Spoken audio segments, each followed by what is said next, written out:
자, 오늘은 이제 추석 연휴가 거의 끝나갑니다. 국제 정세 한번 브리핑 하면서 다가오는 급변하는 상황들에 대해서 한번 말씀을 드려보겠습니다. 급변할 수도 있는 어디까지나 예측이니까 일단은 BNB가 막바지 피날레를 만들어내는 것 같은데 그 열기가 어디까지 갈지 모르겠으나 아마 바이낸스에서 최근에 아스터가 상장을 했죠. 현물 아스터 덱스. 이거는 퍼프덱스 기반에서 하이퍼리퀴드를 좀 겨냥해서 경쟁하는 구조죠. CZ 바이낸스 창pon자고 최근에도 서울을 왔다 갔습니다. 창pon자고가. 자, 그리고 이제 아직은 BNB 민코인이 바이낸스 알파 말고 바이낸스 스팟 현물 상장하지는 않았거든요. 근데 뭐 요즘에는 알파도 거래량이 많이 나오니까. 근데 제가 볼 때는 한 두세 개 정도는 상장하지 않을까? 두 개? 한 세 개? 근데 이거 한 상장하고 나서 얼마 안 있다가 이제 고점이지 않을까? 이런 예상이 되기도 해요. 뭐 이제 시작일 수도 있겠지만 일단은 지켜봐야 되는 거는 일단 하마스랑 여기 또 상황 봐야 될 것 같아요. 인질 석방을 해주는 조건으로 제안을 했기 때문에 이스라엘이랑 하마스는 사실상 엄청 큰 과제는 아닐 거거든요. 왜냐하면 이스라엘은 결국에는 이란이랑 좀 대치 구조에 있기 때문에 그리고 이 이란과 하마스에 북한이 또 있기 때문에 이거는 하마스와 이스라엘을 일단 휴전하는 거는 첫 번째인데 다른 것들이 이제 인질 석방이라든지 이란이랑 이런 대치 구조는 계속 유효하겠죠. 그리고 지금 초막절 기간이 10월 13일까지입니다. 과거 패턴이랑 똑같이 갈 거 같지는 않긴 하거든요. 개인적으로. 근데 또 혹시 모르는 거니까 2023년에 10월 7일 그때는 초막절 마지막이 10월 7일이었습니다. 10월 7일에 하마스가 기습 침공을 했어요. 마지막 날에 초막절.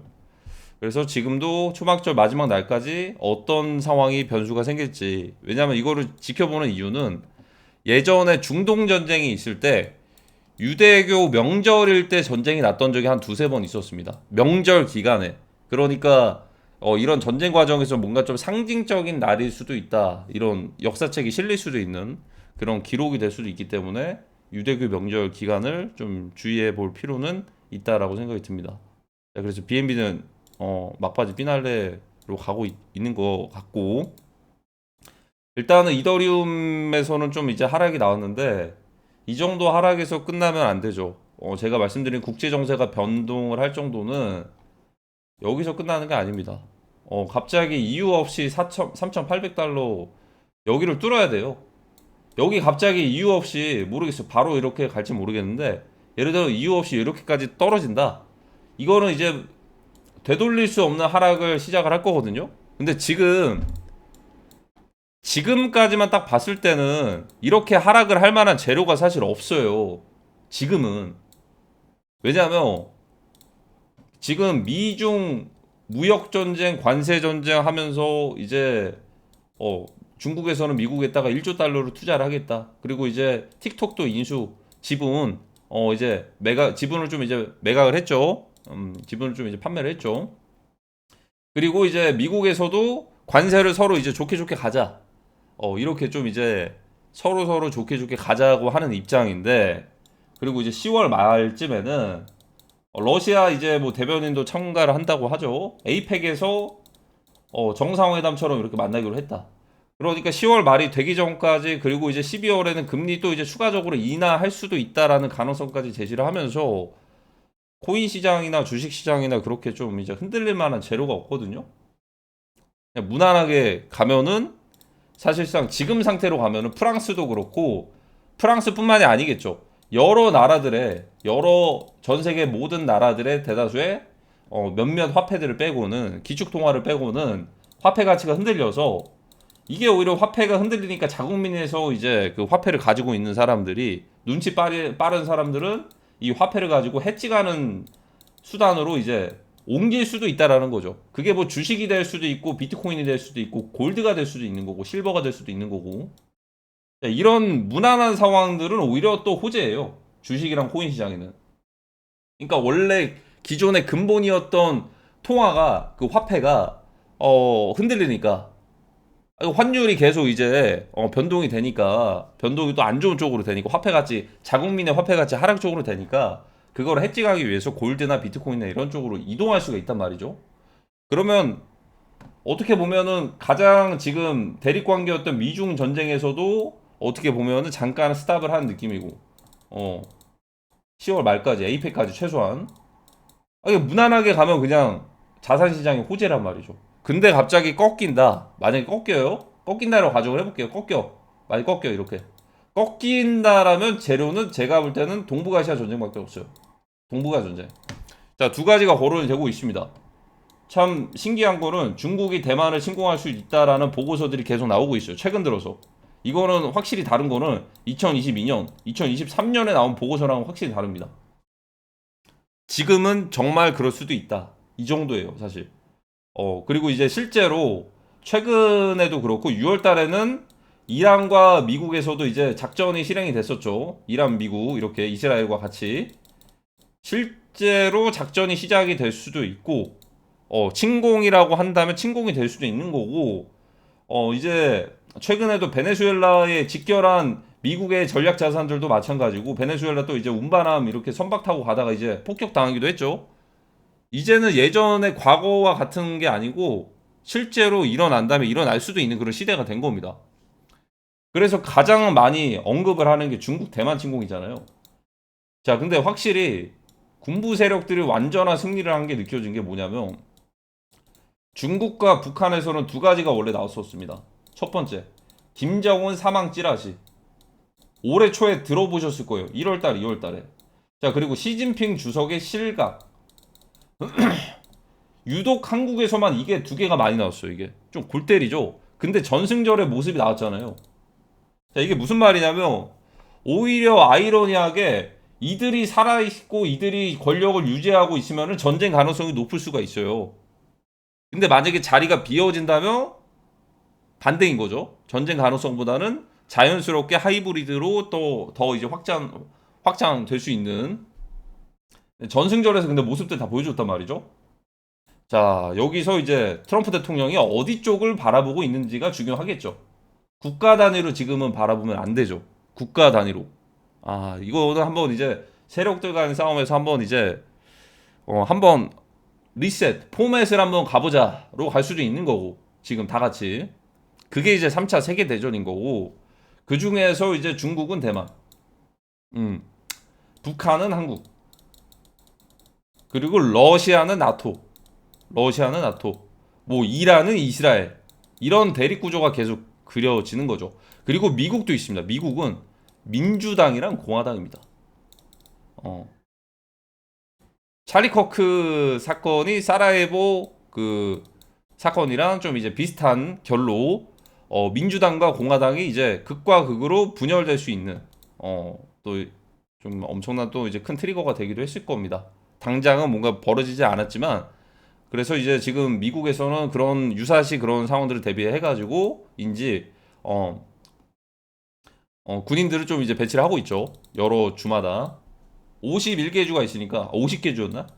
주마다 이제 안 되는 것도 있겠지만 배치를 최대한 하고 있습니다. 일단 자, 이런 구조만 남았다. 그러니까 지금 증시라든지 코인이라든지 이런 것들이 하락을 하려면 국제 정세 그 재료밖에 없다라는 겁니다. 저는 일단은 그걸 가능성을 열어두고 있습니다. 제가 올해 초부터 말씀드렸던 게 사실 시기상으로 봤을 때는 지나고 나서 보니까는 원래 작년 한 12월쯤에 터졌을 수도 있을 것 같은데 그게 좀 연기가 된 느낌이에요. 연기. 미뤄졌다라는 생각이 드는 게 그때 이제 미국 대선이 끝났고 사실상 미국 대선 끝나고서 정리가 안 됐어요. 트럼프 대통령 이쪽 세력들 입장에서는 정리가 안 된 거죠. 왜냐하면 취임식도 안 했는데 정리가 안 된 상태에서 전쟁이 혹여나 발생을 했으면 어떻게 됐을까? 굉장히 불리했겠죠. 근데 지금 시간이 지났죠. 10월달 정리가 어느 정도 됐습니다. 지금은 전쟁에 대해서 스탠바이를 하고 있는 거죠. 그래서 전쟁부까지도 바꿨고 전략 자산들도 한국에다가 또 이제 신형으로 이제 새 걸로 바꾸기도 했습니다. 전자권이 회수가 될 일은 없을 거다. 전자권 회수가 되기 전에 오히려 전쟁이나 군사 작전이나 뭐 이런 것들이 발생할 확률이 더 높겠죠. 그러니까 이거는 전쟁을 막았다라기보다는 기간을 연기를 시켜준 거 맞다라는 생각이 들어요. 연기다 이거는. 왜냐하면 12월 4일에 이제 기습 남침이나 이런 것들 그 무기나 이런 것들 나오기도 했잖아요. 웬이었나? 그러니까 이거는 막은 것보다는 연기가 된 거다. 이런 생각이 들고, 다만 이게 연기가 되는 것 중에서 두 가지를 또 생각을 해볼 수가 있어요. 시나리오는 두 가지다. 결국에는 필연인데, 자, 중국에서 대만, 이게 먼저 1순위로 발생을 하는 것과 북한에서 한국, 이게 1순위로 발생을 하는 거, 이거 두 개는 차이가 있습니다. 이게 첫 번째면은 두 번째는 내부적으로 시빌워가 될 확률이 높고, 예를 들어서 북한에서 먼저 발생하고 여기서 뒤를 따르면은 이거는 정말 말 그대로 WW3가 크게 발생할 가능성이 큰 거죠. 이게 엄청 크게. 이게 순서 차이가 있을 것 같아요. 그래서 이제 그 미국도 그렇고 뭐 서방 국가들도 그렇고 외신들의 이제 그런 내용들을 보면은 압도적인 빈도수가 많은 게 중국에서 뭔가 전쟁을 준비하고 대만 침공을 준비한다라는 얘기는 많은데, 북한이 기습적으로 그 틈을 타서 한국에 남침을 하겠다라는 보고서나 이런 것들은 미군 그 장군들의 이제 분석들 말고는 많이는 없어요. 그러니까 이게 사실 그런 거일 수도 있다라는 생각이 들거든요. 이제 성동격서일 수도 있어요. 성동격서. 그러니까 그게 무슨 말이냐면, 결국에는 전쟁을 하려면 뭔가 명분이 필요하거든요. 사실 명분이라고 한다면 중국에서는 대만에 대해서 사실 가장 큰 먹을 만한 게 바로 TSMC가 딱 하나 있잖아요. TSMC. 지금 TSMC에서 반도체 생산량은 사실 이제 60% 정도 됩니다. 아직까지는. 이게 왜 이렇게 많냐? 삼성전자도 있어요. 그리고 인텔도 있거든요. 자, 근데 TSMC가 지금 시가총액도 높고 워렌 버핏 할아버지가 지분도 많이 늘렸다가 매각을 했었나? 팔았었나? 팔았었을 거예요, 아마. 지분 샀다가 팔았을 거예요, 아마. 근데 왜 이렇게 높냐면, 뭐 엔비디아라든지 아니면은 이제 엔비디아나 애플도 있었나? 애플, 암드, 이런 곳들에서 본인들이 필요한 것들을 이제 위탁으로다가 TSMC에다가 요청을 합니다. 그러면 거기에 맞게 주문이 들어온 거에 따라서 만들어줘요. 그러니까 TSMC는 사실상 이제 위탁으로다가 이제 뭐 전용 그런 반도체 그런 것들도 이제 만들겠지만, 위탁 생산이나 이런 것들이 연결이 많이 되어 있어요, 이게. 그래서 주가도 여기 영향을 많이 받았죠. 엔비디아랑 이제 암드가 됐던 뭐 이제 애플이 됐던 이런 것들도 서로 이제 뭐 서로 투자에 대해서 그런 것들을 공유를 하기도 하고 영향을 많이 받았는데, 여기서 이제 인텔 같은 경우에도 여기는 위탁 생산을 잘 안 해요. 여기는 본인들의 기술들이 훨씬 뛰어나고 우리는 전용만 만들겠다. 그러니까 우리는 너희들이 필요한 것들을 우리가 만들어주는 게 아니고 우리가 우리만의 것들을 만들 테니까 너네가 그걸 사. 이렇게 되는 거예요. 그러니까 반도체 생산량의 대다수를 차지했던 게 지금까지는 TSMC였어요. TSMC. TSMC. 지금까지는. 왜냐면 인텔은 자체적인 본인들만의 그런 모델들을 만들어내는 것들에 집중을 한 거지, 우리 굳이 급할 거 없다 이거입니다. 필요한 거면 우리가 전용으로 만들어 놓은 것들을 너네가 사, 이런 입장이었는데, 확실한 거는 좀 기조가 좀 달라지긴 했어요. 어떤 게 달라졌냐? 아직까지는 TSMC가 지금 그래서 중국에서는 굳이 대만 침공을 한다면 이것 때문에 침공을 할 거거든요. 근데 어느 순간에는 최근에 이제 미국에서도 트럼프 대통령이 인텔의 지분을 10%까지 늘리기도, 10% 인수를 했죠. 지분을 늘렸죠. 자체적인 반도체를 만들어내는 것들에 대해서 이제 나중에 앞으로 시간이 지나면 보완이 될 겁니다. 인텔 쪽에서. 근데 지금까지는 TSMC라 이 말이죠. 그러면 어떻게 되냐? 결국에는 명분이 있는 거예요. 중국에서 대만을 침공했을 때 뭔가 메리트 있는 상황은 딱 하나가 있습니다. TSMC. 그 명분이 하나가 생긴 겁니다. 아직까지 그러니까 이 명분에 대해서는 유효하다. 그러면 중국에서 대만 침공할 명분은 있죠. 그리고 예전부터 계속 얘기를 해왔고 하나의 대만이고 무력으로 뭐 침공할 수도 있다 이런 것들에 대해서는. 자, 그럼 북한이랑 한국이 있죠, 사실. 자, 북한이랑 한국이 있는데 이거를 딱 보셔야 되는 게 최근에 북한이 한번 경고를 한 적이 있어요. 한국 안전할 수 있겠는가? 자, 근데 러시아 전쟁 대가로 얼마를 받았냐? 파병. 러시아 파병 27조였나? 29조였나? 방산 거기 센터에서 뭐 공개를 했잖아요. 우리 이렇게 하다 한국 너네 안전할 수 있겠어 이렇게 공개를 했죠. 그래서 우리는 또 이제 어떻게 보면은 평화를 외쳤습니다. 평화. 자, 근데 여기서 더 중요한 게 북한이 그렇게까지 얘기를 했으면은 뭔가 예전 과거 사이클 같았으면은 뭔가 우리 이러니까 뭐 좀 줘라고 할 수도 약간 이게 그건가? 이게 뭔가 비즈니스적인 우리 이렇게 세고 위협할 거니까 우리한테 뭐 쌀 좀 줘. 이렇게 느낄 수도 있겠는데 지금 그 상황이 전혀 아닐 수가 있어요. 진짜 위협일 수도 있는 거예요. 왜냐? 최근에 러시아 파병 1년으로 총알바지 목숨값이 29조를 챙겼대요. 29조. 바이비트 해킹한 이더리움만 2조인데 그보다도 1년 만에 29조 원을 챙겼대요. 전쟁으로. 기술 같은 것도 이전받고 뭐 이제 유가나 이런 것들 지원받을 수도 있고 에너지나 추가적으로 할 수가 있겠죠. 그러면 이걸 평가를 어떻게 할 수 있냐?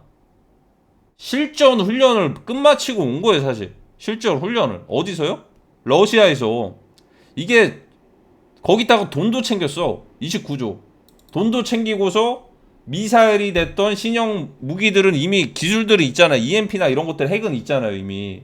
근데 거기다가 이제 재래식 무기로만 싸울 줄 알았던 북한이 드론 같은 것들로 최근에 공개한 것들을 보면은 한국의 군복을 입고 드론 같은 것들로 막 훈련들을 해요.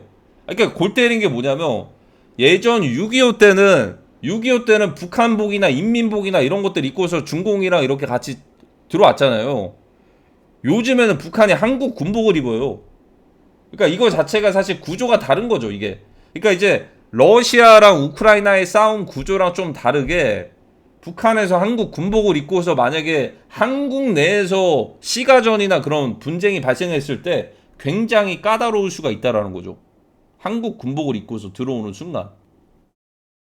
근데 거기서 실전 훈련을 마치고 왔던 1만 몇천 명 중에서 전사자가 2천 명인데 이 중에서 폭풍군단이라는 특수부대원들이 그렇게 참전을 했다라는 얘기들이 있었거든요.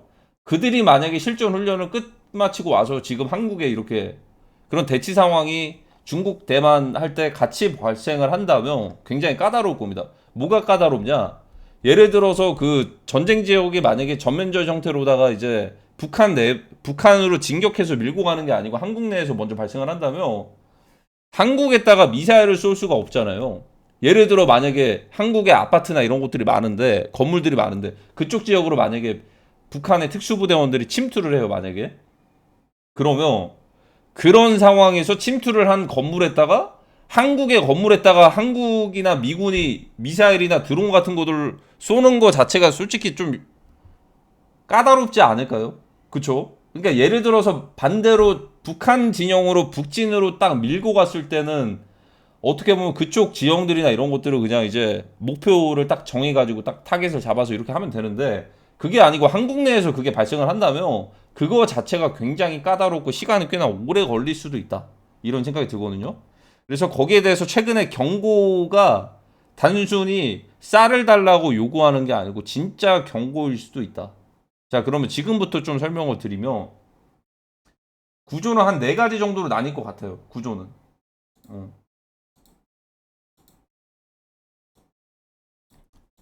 한반도를 두고서 입장 차이가 다 다릅니다.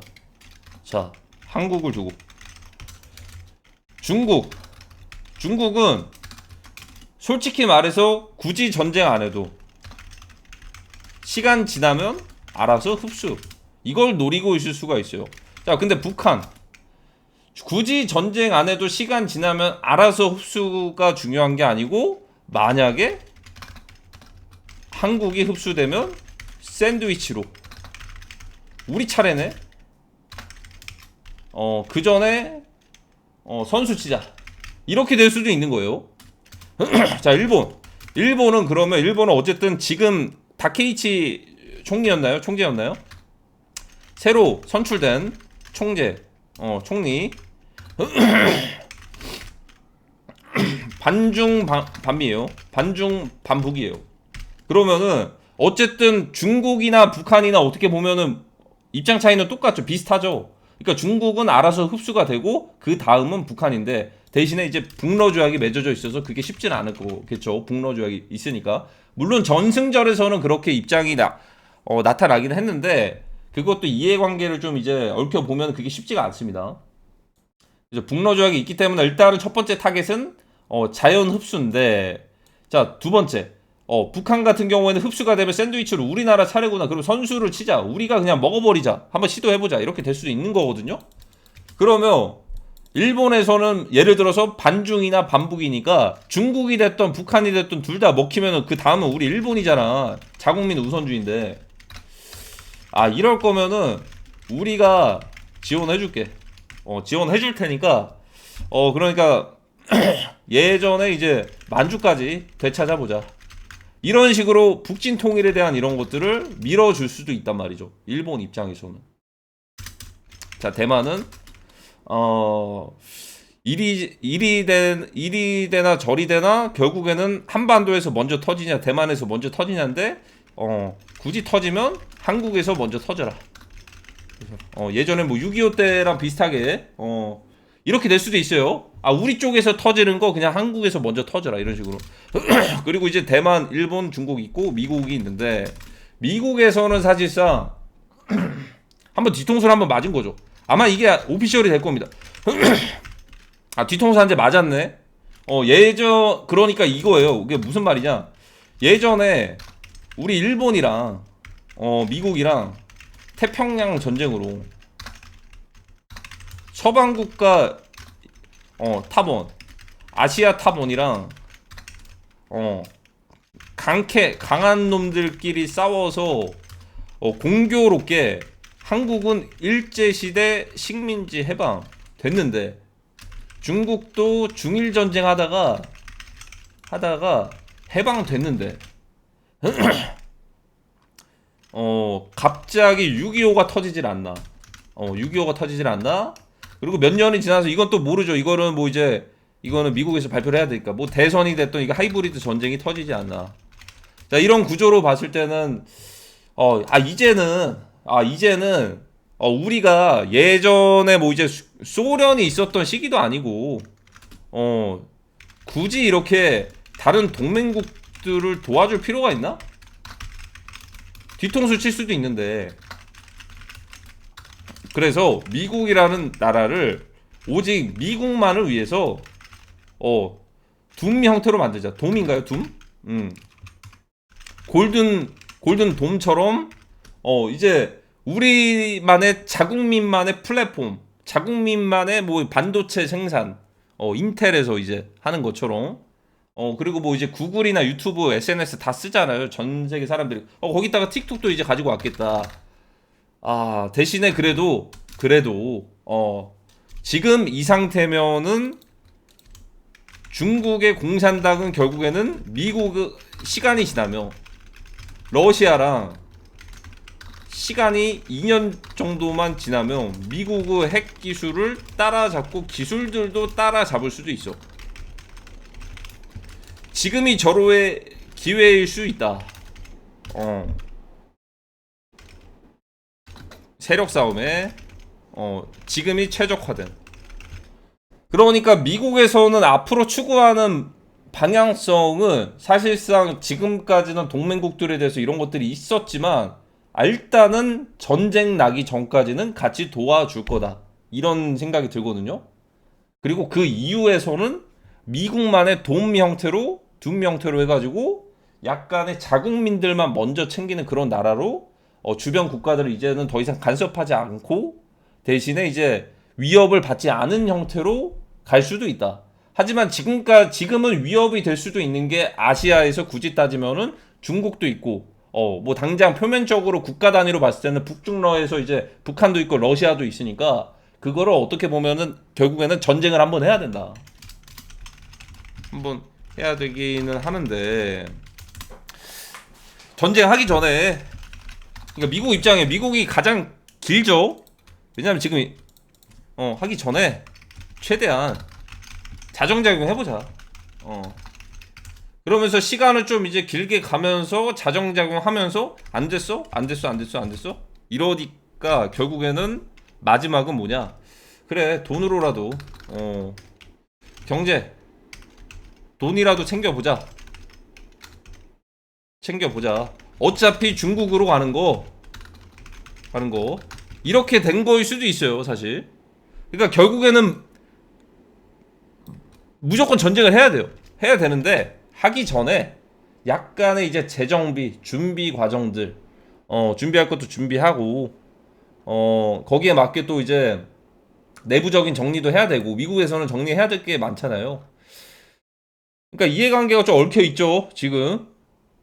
요렇게 한국을 두고서. 근데 지금 한국의 상태는 어떠냐? 평화. 우린 전쟁 몰라요. 이렇게 되고 있어요. 이게 좀 정말 좀 아이러니한 상황인데 결과가 어떻게 될지 지켜봐야겠죠.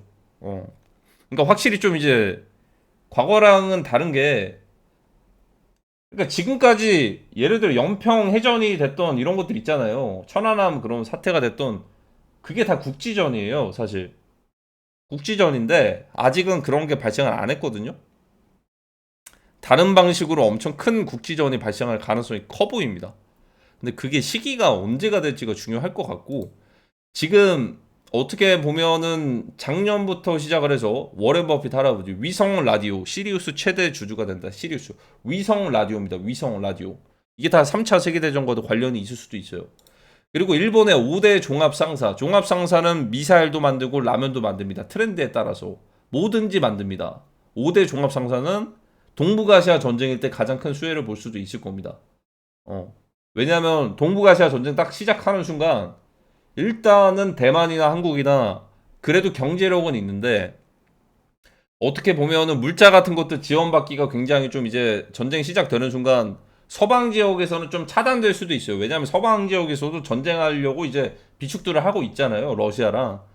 그러면은 오직 의존을 해야 되는 게 자국민 그 국가에서 모아놨던 그런 이제 쌀이 됐던 이런 식품이나 이런 것들이나 아니면은 미국이랑 일본에서 이런 것들을 좀 많이 수혜를 보게 그 지원을 받게 될 가능성이 크다. 그리고 그 옥시덴탈부터 시작을 해서 석유 그리고 천연가스 같은 것들 인수를 완전 해버렸죠. 지분을 늘리다가 인수를 했습니다. 이 모든 게 크루드 오일, 휘발유, 천연가스, 위성 라디오, 뭐 스타링크는 일단은 뭐 위성 인터넷이죠. 그리고 5대 종합상사. 이 모든 것들이 3차 세계대전인데 태평양 전쟁이 아니고 동북아시아 전쟁을 가리키고 있다. 이런 생각이 듭니다. 지금 그래서 주목해야 될 거는 바로 이더리움 가격이 될 겁니다. 이더리움이 제가 볼 때는 시작과 끝일 수도 있어요. 그러니까 이더리움이 어느 순간에 갑자기 말도 안 되는 이유 없는 폭락을 한다. 그거는 국제 정세가 흔들릴 만한 재료가 나오기 전에 선반영하면서 먼저 떨어지는 거일 수도 있다. 이런 생각이 듭니다. 일단은 키워드로 잡아야 될 거는 북한에서도 일단 이더리움을 해킹을 했잖아요. 바이비트 거래소에서. 그래서 키워드가 결국 시작과 끝은 이더리움이 될 것 같아요. 제가 볼 때는. 그리고 이제 그 이더리움을 비트코인으로 바꾸긴 했는데 어디가 먼저 터지냐가 중요한 것 같습니다. 지금 일단 보고서나 이런 뭐 경고나 이런 것들은 중국에서 이제 곧 할 수도 있다라는 얘기들이 나오거든요. 이런 것들이 미국 쪽에서 나오면 보통 일주일 정도 뒤에 터지긴 했었어요. 예전에 우크라이나 러시아 때도. 근데 지금 구조에서 일단은 북한이 한국을 위협하거나 그런 것들에 대해서는 아직은 안 나오고는 있는데 이거 정말 자산 시장이 먼저 어떻게 움직이는지에 따라서 한번 예상되는 거는 그 두 가지 중 하나죠. 중국 대만이 이렇게 나고서 이렇게 가냐 아니면 이렇게 되고서 중국 대만이 가냐. 오히려 중국 대만이 먼저 터지면은 한반도 상황은 어떻게 보면은 11워처럼 될 수가 있다. 11워. 지금 그래서 11워나 이런 쪽으로 되기 전에 다 죽어 있었던 애국심들이 다시 이제 어느 정도 채워졌을 수도 있죠. 지금 한 1년이 좀 넘는 기간 동안 결국에는 무조건 전쟁을 하긴 해야 될 수밖에 없을 거예요, 아마. 그쵸? 지금 구조에서 봤을 때는 오늘의 영상은 여기까지입니다.